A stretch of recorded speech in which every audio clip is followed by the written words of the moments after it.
Desde ya, Tribuna Teológica y la reseña de Fray Chu. Aprendamos juntos con este break sonoro por emisoras Reina 870 AM y Reina Católica, una producción de la Universidad Santo Tomás, sede Tunja, Departamento de Comunicaciones. Un cordial saludo para todos ustedes. Mi nombre es Fray Iván Fernando Mejía Correa y hoy les vengo a hablar una perspectiva ecuménica. Walter Casper, Martín Lutero, una perspectiva ecuménica, Santander, Santerre, 2016, 95 páginas. Palabras clave: Martín Lutero, Reforma, Justificación, Fe, Evangelio, Iglesia, Ecumenismo, Gracia, Misericordia. El reconocido teólogo Walter Casper expone la obra llamada Martín Lutero, una perspectiva ecuménica, dividida en 7 breves capítulos y el prólogo. En esta presenta las múltiples imágenes de Lutero y el Lutero contemporáneo. De ahí que a través de la historia ejerza cierta atracción, ya sea para su defensa o su detractación. Y es así que en el transcurso de la historia Lutero ha tenido varias imágenes contradictorias.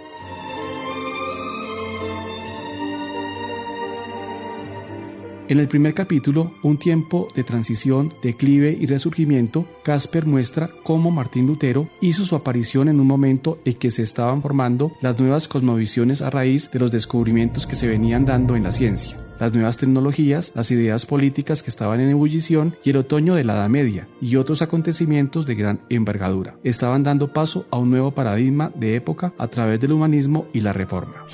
En el segundo capítulo, intitulado La aspiración de Lutero, renovación evangélica del cristianismo, Casper argumenta que Lutero quería volver al evangelio como una realidad viva. Lo que importaba era Cristo y su cruz, intencionalidad en que lo más relevante era la gracia de Dios y su gloria, y no nuestras obras. De ahí el rechazo a las indulgencias. Y este objetivo impelió a Lutero a una interiorización de la vida cristiana. Por eso quería a toda costa que la Iglesia se renovara a partir del evangelio. En el tercer capítulo, Walter Casper presenta principio y fin de la época confesional. Para él, la irrupción de la Reforma es un tema complejo donde inciden varios factores, uno de los cuales, según el autor, son los oídos sordos de Roma frente a los reclamos de Lutero y a la invitación a la conversión por parte de este. También influyó la toma de conciencia por parte del agustino alemán sobre el sacerdocio de todos los bautizados, siguiendo la primera carta del apóstol San Pedro, que a la postre colocó los fundamentos de dicha reforma. Otra causa de su separación de la Iglesia de Roma fueron las razones políticas.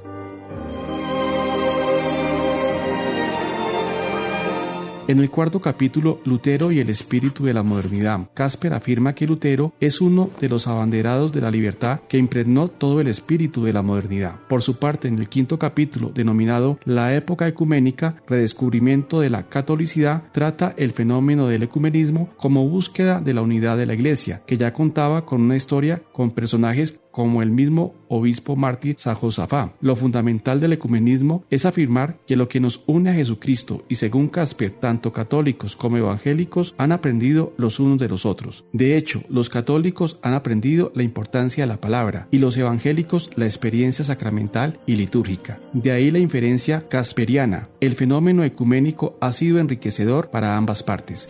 Sin embargo, se siguen presentando discusiones sobre un problema clave: ¿en qué consiste la unidad?, que genera nuevos retos para el ecumenismo, y es en ese contexto problemático donde la figura de Martín Lutero puede decir algo muy significativo. En el sexto capítulo, La actualidad ecuménica de Martín Lutero, surge otra inquietud: que el reformador Lutero no habló conceptualmente del ecumenismo.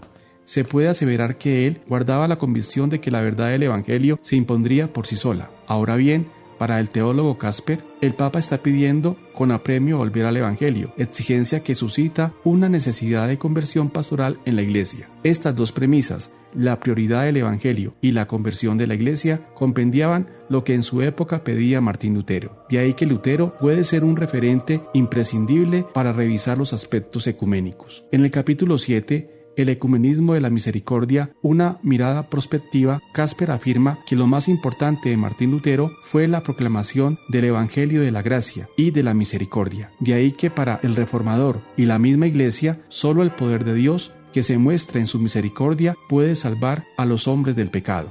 Para este teólogo, que estuvo candidatizado al primado de Pedro, es necesario proponder por un ecumenismo espiritual, y para esto se necesita paciencia y experiencia. Por estas razones es inaplazable la necesidad del diálogo y la apertura a las otras confesiones cristianas.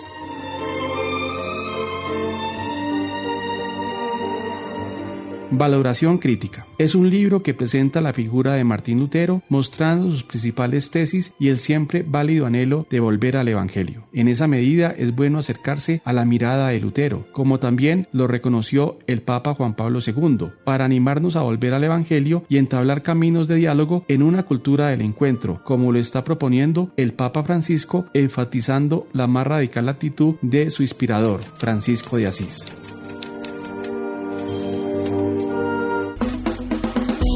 La voz de Fray Iván Fernando Mejía Correa, de la Orden de Predicadores, en el programa Tribuna Teológica.